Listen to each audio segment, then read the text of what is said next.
Olá pessoal, meu nome é Luiz Felipe Silveira e no vídeo de hoje aprenderemos a como trabalhar com requisições assíncronas.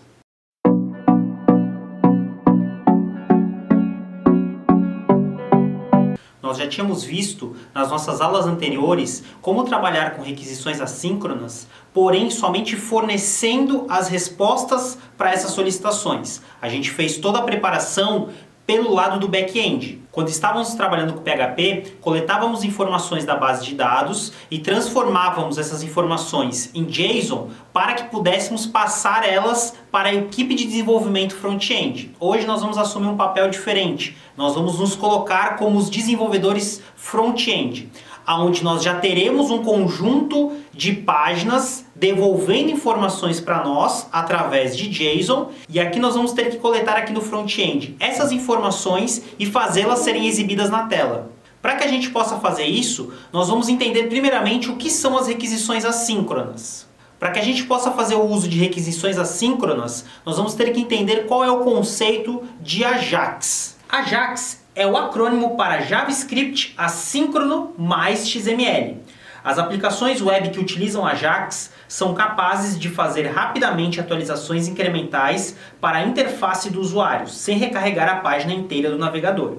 Isso torna a aplicação mais rápida e sensível às ações do usuário. Embora a letra X em AJAX corresponda ao XML, atualmente o JSON é mais utilizado que o XML, devido às suas vantagens, como ser mais leve e ser parte do JavaScript. Como vocês puderam observar, ao lermos a sigla AJAX, nós estamos falando das requisições assíncronas. O X do AJAX vem de XML, porém, como está ali no nosso conceito, é muito menos utilizado hoje em dia esse formato e muito mais aceito o JSON. O JSON é mais leve e mais simples. A maneira padrão que nós vamos encontrar na navegação das nossas páginas é através da maneira síncrona. Aquele que nós vamos ter que fazer uma requisição para um servidor web e ele vai devolver essa informação depois de pronto, essa coleta, devolvendo para que o usuário veja. Nesse meio tempo, o usuário vai ficar com aquela página do navegador carregando, sem mostrar informação nenhuma. Quando a gente faz as chamadas de maneira síncrona, nós podemos colocar o mínimo de informação dentro dessa nossa página inicial e o restante das informações que a gente vai fazer a coleta, a gente pode fazer sem precisar carregar totalmente esse conteúdo para dentro do navegador. Cada vez que você tem que carregar um conteúdo, você pode trazer somente as informações. É por isso que ela vai ficar mais rápida e leve. Para acompanhamento das aulas de hoje, baixem os arquivos que estão disponíveis no Moodle. Como essa requisição assíncrona irá retornar dados de uma base de dados, nós precisamos fazer isso através do servidor web. É por esse motivo que o conteúdo da aula de hoje nós vamos fazer como nós tínhamos feito lá dentro do PHP. Vamos descompactar o arquivo dentro da pasta champ, para que daí a gente possa fazer a execução dos scripts. Antes da gente começar a rodar a nossa página dentro do servidor web, será fundamental criarmos a base de dados. Por esse motivo, o arquivo basededados.txt que acompanha os demais arquivos da aula deve ser executado dentro do phpMyAdmin. Nós vamos selecionar todas as linhas de informação do nosso banco de dados, que além de criar uma tabela chamada produtos, ela também irá inserir informações de produtos dentro dessa tabela. Dentro do nosso phpMyAdmin, nós navegaremos até a barra SQL, e depois nós iremos executar todas as linhas do comando SQL. Observem que todas as linhas sejam executadas sem erros. Em base de dados, iremos verificar que essas informações foram geradas através da tabela produto e os registros onde teremos 5 produtos cadastrados. Uma vez observado o arquivo que irá gerar a base de dados, vamos dar uma olhada agora nos arquivos que montam a estrutura da nossa aplicação. Numa pasta chamada img, nós vamos ter as imagens de todos os produtos que já foram cadastrados na base de dados. Na pasta src, nós teremos 3 arquivos que são responsáveis pelo nosso back-end, aonde irá coletar as informações da base de dados e devolver para nós em formato JSON. E por último o arquivo index, que é o resultado final da nossa aplicação. Na janela do nosso navegador, nós vamos observar que, por enquanto, foi incluído somente um produto de maneira manual para que nós entendamos como deve ser incluídos os demais produtos. Na verdade, esses produtos eles serão listados de maneira dinâmica, a partir dos resultados que vierem das nossas páginas back-end. Vamos acessar as páginas back-end e entender quais são os seus retornos e quais são as informações que nós precisamos passar para elas. Os dois arquivos de back-end que teremos para recuperar as informações será o getProductAll, onde ali é listado todos os produtos cadastrados na nossa base de dados. E nós vamos ter também o arquivo getProductById, onde nesta página nós deveremos informar o ID de um dos produtos que nós tentamos pesquisar para que ele retorne as informações somente daquele produto. A ideia vai ser que, primeiramente, nós vamos listar todos os produtos na tela e depois desses produtos listados, nós vamos poder clicar em um dos produtos e será exibido uma janela do tipo modal, aquela que nós já vimos no Bootstrap, com maiores detalhes desse nosso produto. Então aqui no nosso navegador, nós iremos acessar o arquivo localhost/44/getProductAll.php. Nós vamos ter o seguinte retorno: status com a informação sucesso, a posição chamada mensagem, deixa eu aumentar aqui um pouquinho o zoom, com o retorno listado todos os produtos com sucesso, e aí por último nós vamos ter aqui o retorno de dados, aonde dentro desse dados nós vamos ter aqui um array com a descrição de todos os nossos produtos. Aqui a gente pode observar que no arquivo getProductAll ele vai retornar todos os produtos disponíveis. Vamos fazer agora o teste no nosso arquivo getProductById e vamos observar o que ele retorna. Vamos acessar então o segundo arquivo, getProductById.php. getProductById.php. Se nós dermos o Enter, nós vamos perceber que ele vai retornar uma mensagem de erro, dizendo: deve ser informado um produto a ser localizado. E aqui dizendo que tem que ser um produto ID. Então este arquivo ele já está preparado. Se eventualmente vocês fizerem uma chamada a ele sem informar o parâmetro que ele está aguardando, irá dar um erro. A gente não vai detalhar esse controle de erros que está fazendo lá no PHP, mas é importante que tenha essas mensagens de retorno para que, se eventualmente a equipe de front-end estiver fazendo alguma coisa errada, ela conseguir identificar de maneira mais fácil o que precisa ser realizado. Vamos agora então informar o campo que está pedindo, produto ID, que é a nossa variável que está aguardando lá do outro lado, igual a 1. E aí nós vamos observar que, se informarmos um ID válido, ele irá dizer status sucesso, a mensagem produto localizado com sucesso. E aqui ele vai trazer um objeto com as informações do nosso produto. O SQL que nós usamos para cadastrar a base de dados contém 5 produtos. Então, consequentemente, nós vamos ter 5 IDs. Se vocês informarem um ID que não existe, por exemplo, o ID número 6, aqui o arquivo também está preparado para retornar uma mensagem de erro. Então, se nós informarmos aqui um ID que não existe, ele vai dizer erro, mensagem, o produto informado não existe. E aí o retorno dos dados acaba sendo vazio. Antes da gente começar a fazer realmente as nossas chamadas assíncronas, vamos observar quais são os métodos jQuery que permitem realizar o procedimento. Nós vamos observar aqui, pessoal, que o jQuery ele vai fornecer vários métodos para que a gente possa recuperar informações de maneira síncrona. Estes não são todos os métodos, porém são os principais. Onde nós vamos ter aqui, o primeiro método é o Ajax, que na verdade, pessoal, esse aqui é o método principal.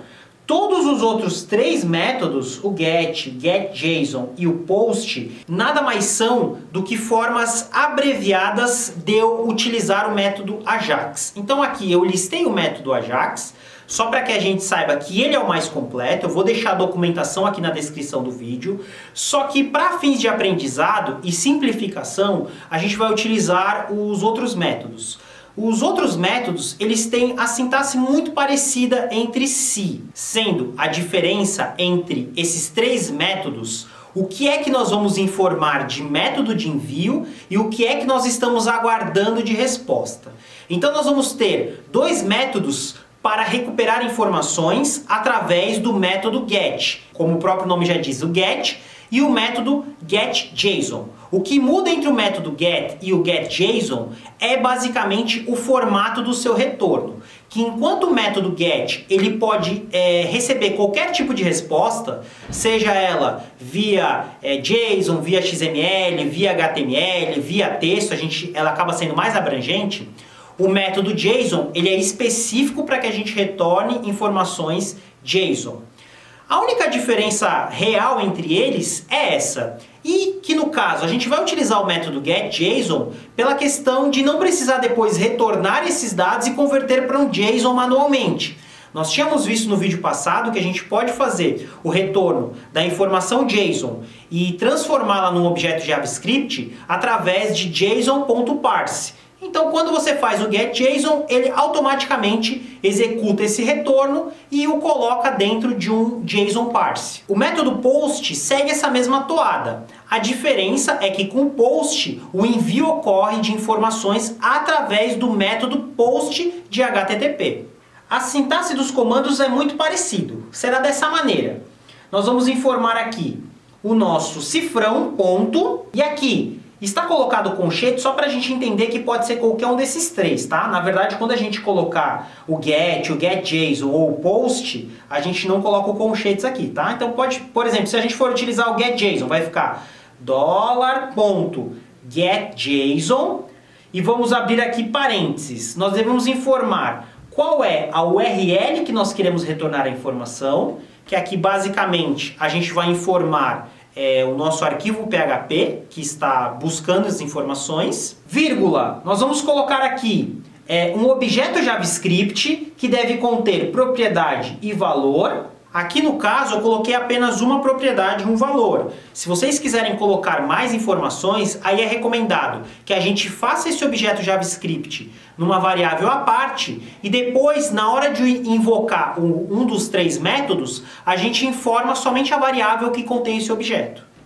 E depois de executada a consulta por um dos três métodos, nós vamos poder fazer os retornos através do método .done, que vai ser disparado se essa nossa requisição ao URL ocorreu de maneira satisfatória. Lembrando aqui, tá, pessoal? O done é para fazer o controle se conseguiu acessar a URL que a gente estava procurando e essa URL respondeu de maneira satisfatória. Ele não está fazendo, por exemplo, um filtro dentro dos retornos do nosso JSON. A gente montou uma estrutura para que o JSON retorne uma posição status, se deu alguma coisa errada, status com o valor erro.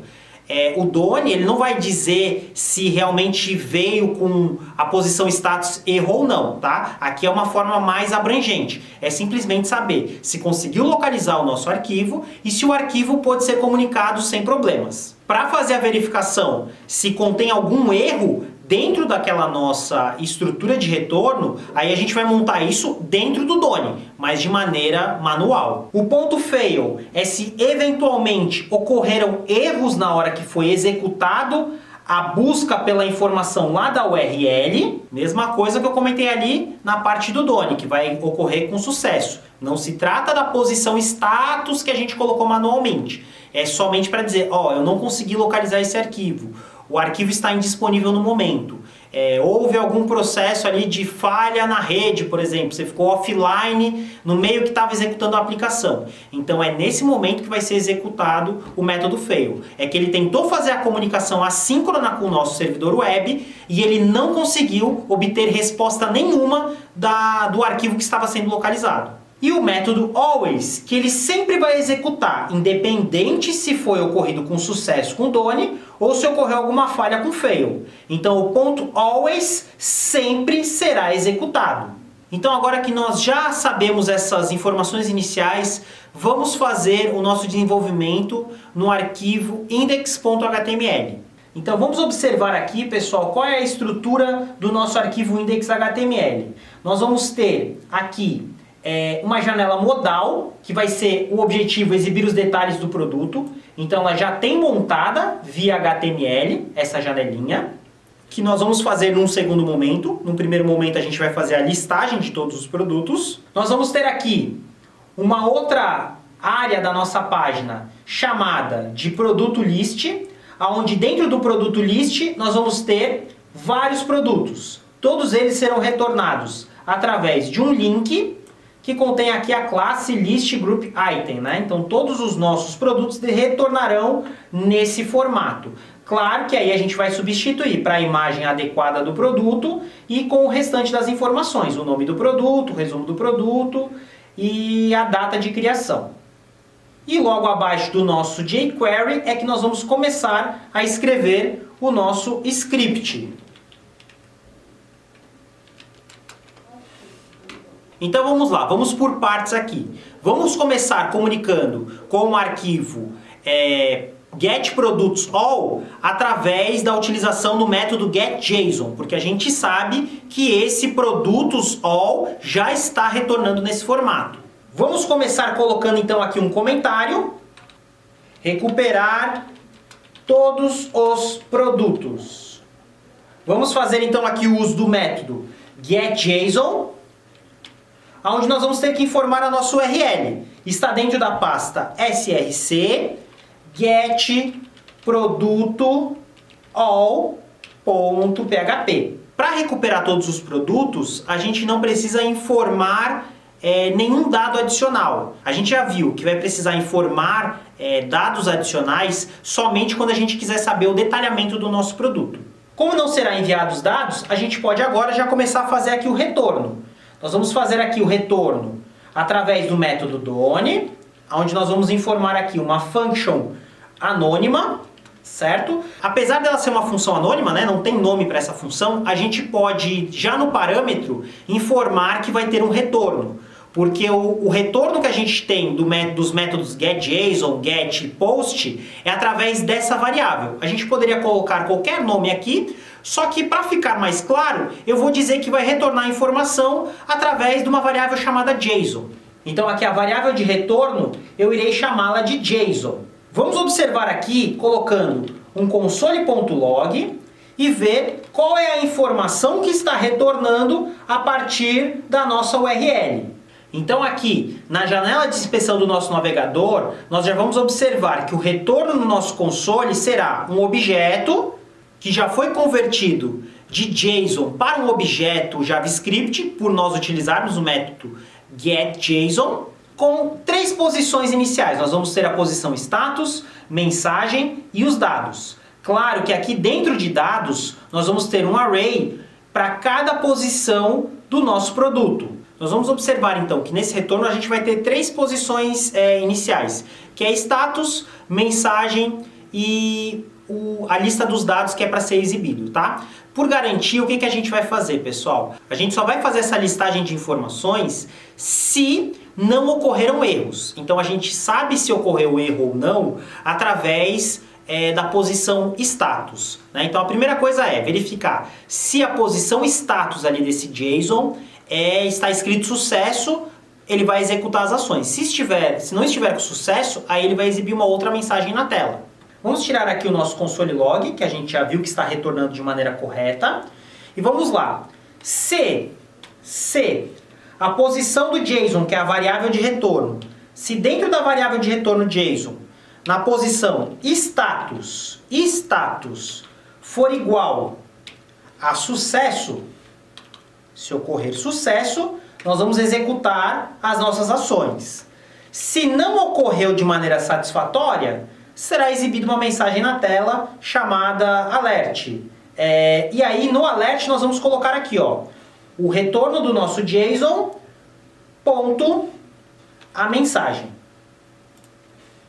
Ok? Então simplesmente é isso. Se estiver tudo certo, ele vai mostrar a informação, ok, encontrou. Senão ele vai dar o erro e vai dizer na tela qual foi o erro através de uma janela alert. Quando a gente salva e faz o teste no navegador, a gente vai ver que não está exibindo mensagem nenhuma, justamente porque ele entrou na primeira parte do nosso if, que é o retorno de sucesso. Se vocês tivessem escrito aqui alguma coisa errada, ele já estaria caindo lá no erro e exibindo uma mensagem de alerta. Então aqui, pessoal, a gente sabe que a primeira posição é o JSON status, que vai dizer se está tudo certo ou não. E nós vamos ter a terceira posição chamada dados. E lá dentro dessa posição de dados, ela vai ter um array que a gente vai ter que percorrer. A exemplo do que nós já tínhamos feito nas outras aulas, nós vamos utilizar o método each para que a gente possa percorrer esse nosso array. Então aqui, pessoal, nós vamos utilizar o JSON.dados, que é o nome da nossa terceira propriedade ali de retorno. Vamos utilizar aqui o método each. Só que aqui, pessoal, quando a gente utiliza o método each, a gente pode fazer o seguinte. O método each permite que a gente faça o retorno do que está sendo executado em duas variáveis. Quais serão essas variáveis? A primeira variável, ele retorna um incremento para dizer qual é a posição atual daquela passada do each. Então, por exemplo, aqui ele vai fazer a execução 5 vezes, né? Porque a gente está retornando 5 posições do array lá do JSON. Então, para cada uma dessas posições ele vai colocar 0, 1, 2, 3, 4. Isso na primeira variável. A segunda variável do each, ele retorna o conteúdo daquela posição, né? Então a gente vai fazer uma variável chamada índice no retorno e outra variável chamada produto. No nosso each nós vamos fazer o function, função anônima, só que agora nós vamos fazer aqui os dois retornos. Um vai se chamar índice e o outro vai ser o produto, que é o que está sendo carregado em cada um dos objetos. Vamos colocar aqui o retorno, ó, console.log. Vamos colocar esses dois retornos, ó, índice e produto, para a gente ver o que ele está fazendo até o momento. Então, até o momento ele vai estar fazendo isso, ó. A primeira variável, índice, retorna a posição do array e a segunda variável retorna o objeto propriamente dito. Tá vendo? Ó, ele está fazendo isso, então, para as 4 opções. Então, pessoal, o que nós vamos fazer? Para cada um dos produtos que está sendo listado aqui, nós vamos querer montar uma estrutura HTML, como essa, né? A gente colocou esse produto aqui, ó, justamente para servir como embasamento do que a gente quer retornar. A gente vai pegar e vai recortar esse produto daqui, ó, beleza? Ctrl X ou então botão direito, recortar, qualquer uma das duas opções.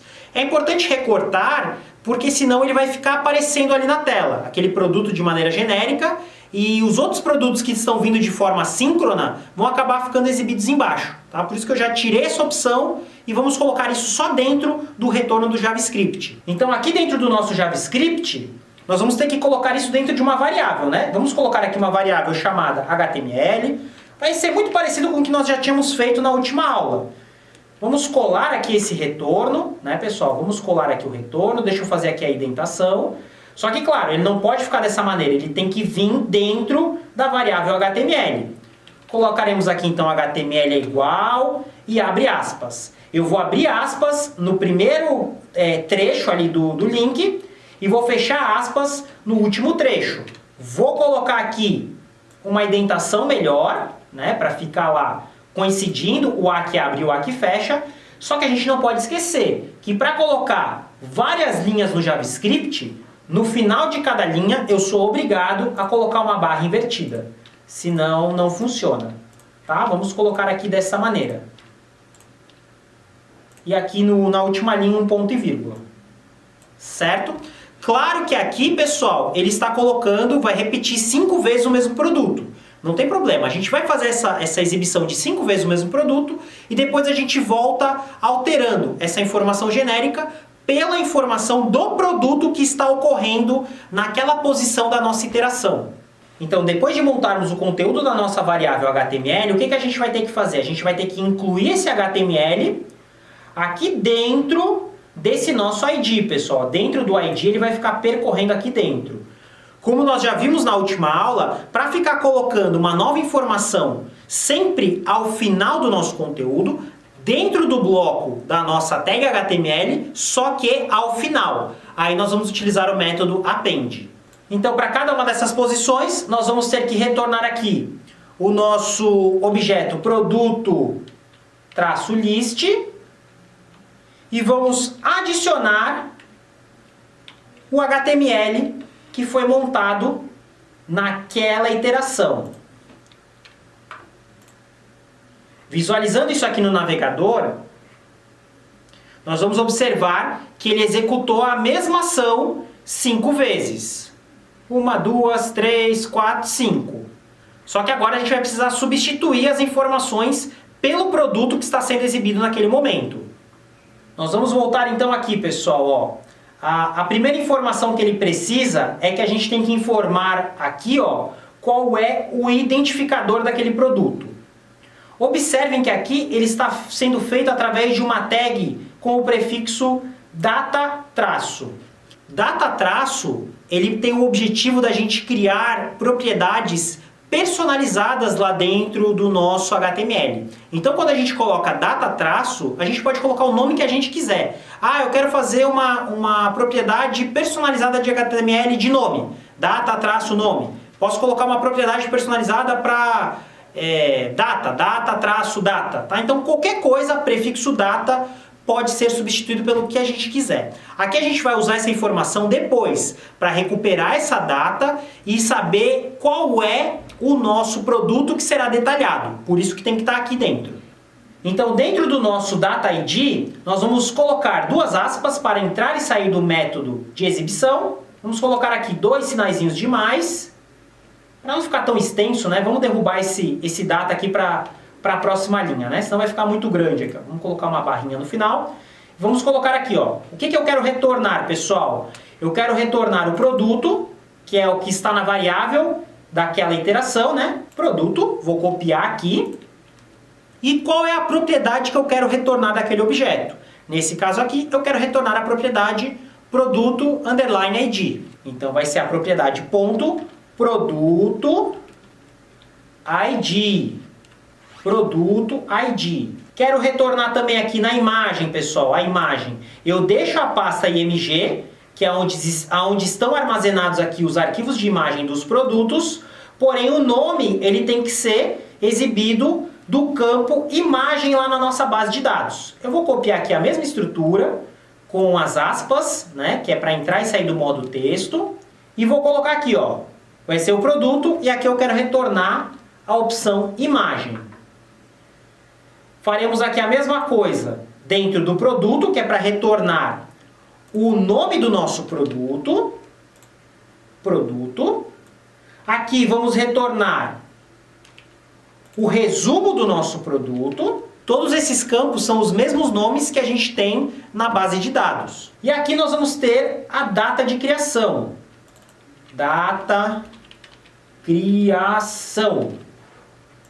Quando a gente atualizar aqui a informação na tela, aí a gente já vai observar que ele foi exibido com as informações que retornam lá do nosso objeto. Muito bem, então aí já estão listados todos os nossos produtos. O nosso próximo objetivo será fazer o que, pessoal? Que quando um desses produtos for clicado, seja exibida a janelinha lá com as informações dele. Que aí a gente vai ter que ter um outro retorno, né, do outro arquivo. Primeiramente, nós vamos fazer o seguinte, nós vamos configurar para que, quando seja clicado, abra já essa nossa janelinha do modal. Aqui, diferente das outras aulas, a gente não vai poder utilizar diretamente o evento clique. Por que a gente não pode utilizar diretamente o evento clique? Porque os nossos objetos, eles não existiam quando aquela página foi carregada. Então, o evento clique só funciona para os objetos que foram carregados inicialmente na nossa árvore DOM. Esses outros objetos que são montados de maneira dinâmica, a gente também pode atribuir eventos a eles. Só que aí a gente vai ter que fazer uma pequena adequação. Para capturar os eventos desses elementos que não tinham sido carregados inicialmente no DOM, a gente vai utilizar o evento on com a opção clique. On com a opção clique. Vamos ver na prática como é que vai ficar. Vamos começar aqui colocando um comentário. Ao clicar, exibir informações do produto. A gente vai ter que primeiro fazer carregar o documento no nosso seletor do jQuery, e aí dentro do documento a gente vai utilizar o evento on. O evento on, na verdade, acaba sendo mais genérico, que a gente pode colocar aqui qualquer outro evento para que seja disparado. Então, dentro do on, a primeira coisa que nós vamos ter que informar é qual é o evento que eu estou fazendo a leitura. Eu irei fazer a leitura do evento click, certo? Tem que ser desse jeito para que ele possa ser clicado em elementos que foram carregados depois do nosso arquivo HTML. E aqui, pessoal, depois de dizer qual é o evento que eu quero observar, eu vou ter que dizer, tá, mas esse clique vai ter que ocorrer em qual dos elementos? E aqui eu vou colocar dentro do elemento que possua a classe produto list item. Poderia ser aqui um ID, poderia ser uma classe, poderia ser uma tag. Eu simplesmente coloquei essa produto item list justamente porque todos os nossos objetos clicáveis terão essa mesma classe. E aqui, pessoal, nós vamos informar a classe, ponto, e o nome da classe que é comum a todos, né? Produto list item aqui, certo? Ou list item. E aí, pessoal, depois de informar qual é o evento que eu estou esperando e quais são os itens que eu estou analisando, eu vou colocar agora, de fato, quais as ações que serão executadas através da nossa função anônima.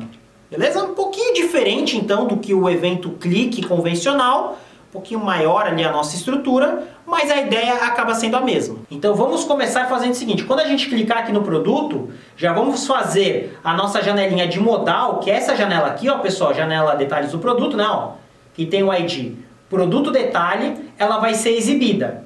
Agora eu vou utilizar um método que não é do jQuery diretamente, ele é um método do Bootstrap, tá? Porque o Bootstrap ele tem os seus métodos internos e é o método que serve para a gente exibir uma janela, que são os métodos de modal. E aqui eu vou utilizar o método modal, que aqui no modal a gente vai poder informar se eu quero exibir ou se eu quero ocultar o meu modal, que é através do valor show ou do valor hide. E aqui nós vamos colocar o método modal com valor show. E aqui a gente vai ver, vamos atualizar aqui a página, e quando a gente clica num determinado produto, ele já está mostrando a janelinha, né? Ó. Claro, a janelinha está vazia porque ainda não tem informação nenhuma lá dentro, né? Mas ele já mostra essa janelinha que foi realizada através do método modal show. Então o que a gente vai fazer, pessoal? Antes de exibir a nossa janela modal, a gente tem que alimentar essa janela modal com as informações do produto que a gente está querendo passar, tá? Então a gente vai ter que primeiro recuperar para saber qual é o produto que eu estou clicando, para que depois que eu souber qual é o produto, eu recuperar as informações através da nossa página getProdutoById. Então aqui, na verdade, abrir a janela será a última ação. Vou deixar aqui alguns espaços, certo? E aqui, pessoal, nós vamos fazer o seguinte, ó, vamos começar declarando uma variável chamada letProdutoId. Eu preciso saber qual é o produto. Como que eu vou fazer isso, pessoal? Eu vou ter que recuperar a informação da onde eu estou clicando.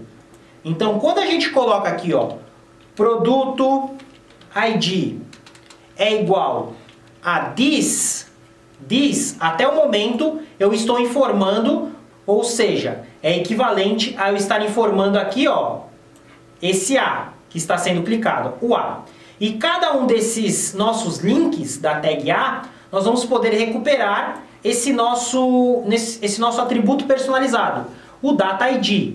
Para a gente recuperar um atributo Data ID, a gente vai utilizar o método data do nosso jQuery e qual é o nome personalizado que nós utilizamos. Utilizando aqui o ID.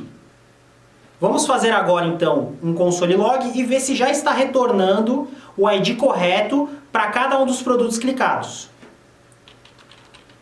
Console.log produto ID.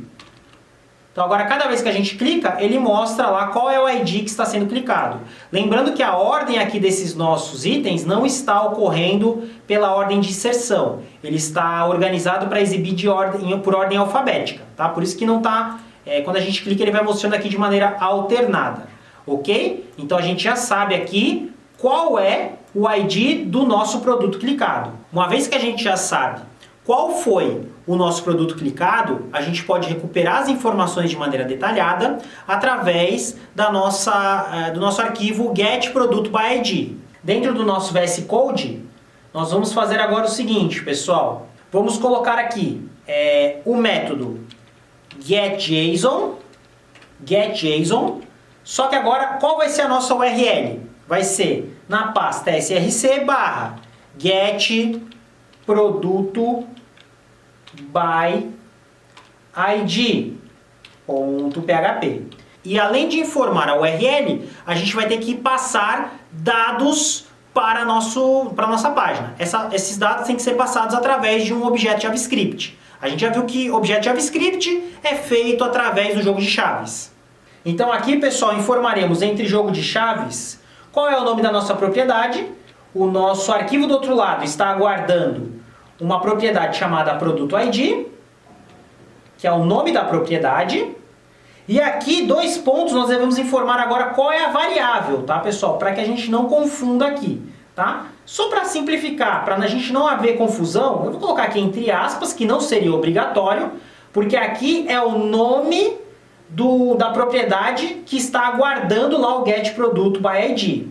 Enquanto que ProdutoID aqui nesse contexto é essa variável, retornando lá qual é o número do produto que foi clicado naquele momento. Depois de feito isso, nós podemos fazer aqui, ó, o ponto .done, né? Que ele vai montar aqui uma função anônima, retornando, a exemplo do que nós tínhamos feito antes, ele vai retornar o resultado aqui da nossa página dentro de um JSON.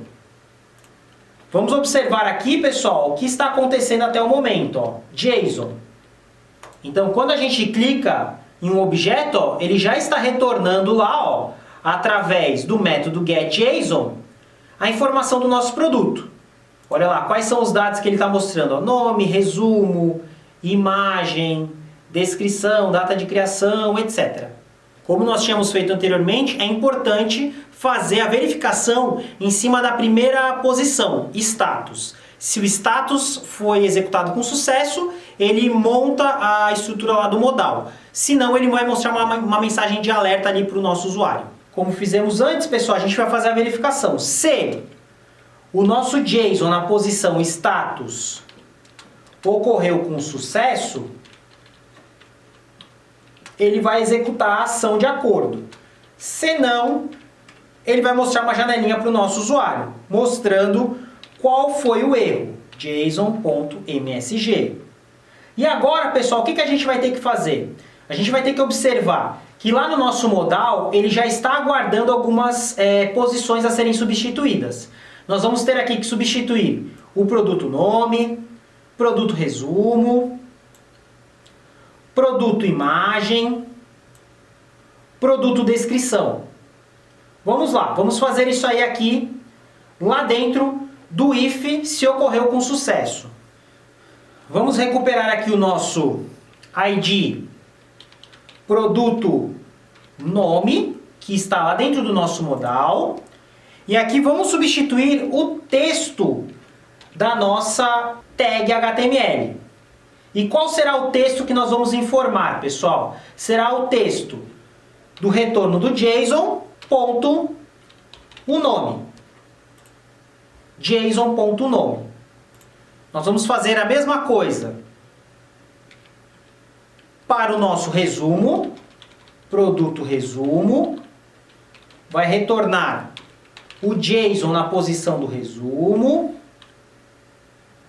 a nossa imagem que vai ser um pouquinho diferente, porque aqui a gente vai ter que colocar o produto imagem.text, que ele retorna só o nome do arquivo, mas a gente tem que incluir também a pasta, img barra, e aí sim, colocar o retorno do JSON, json.imagem.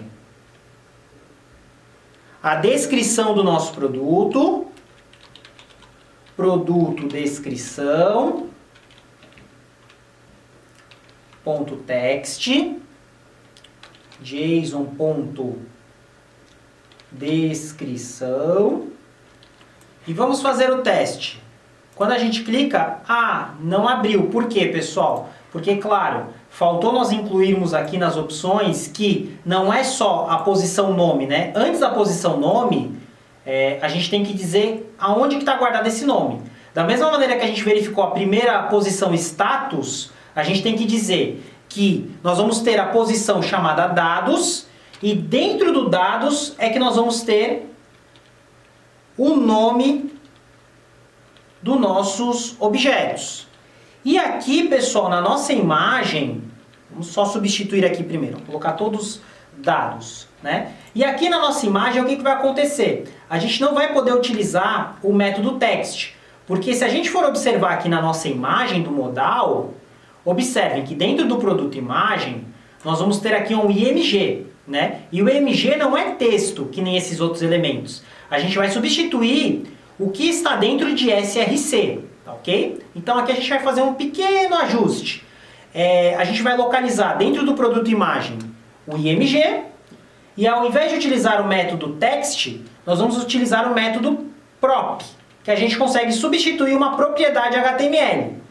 A propriedade SRC do nosso IMG será substituído por este valor. Na descrição do vídeo vocês vão poder observar a documentação para o método prop. E agora, quando formos testar no nosso navegador, aí sim, ele substituiu todas as informações que estão ali dentro de maneira dinâmica. Então, se a gente clica lá num outro produto, ele exibe de forma dinâmica. Certo, pessoal? Então, como nós tínhamos feito lá já alguns exemplos no PHP, com essas requisições assíncronas, só que nós só tínhamos visto como montar para enviar as informações. Através desses métodos a gente consegue recuperar as informações e poder mostrá-las na tela. Se gostaram do vídeo, não esqueçam de deixar seu like e se ainda não se inscreveram, apertem-se no botão inscrever. Até a próxima aula!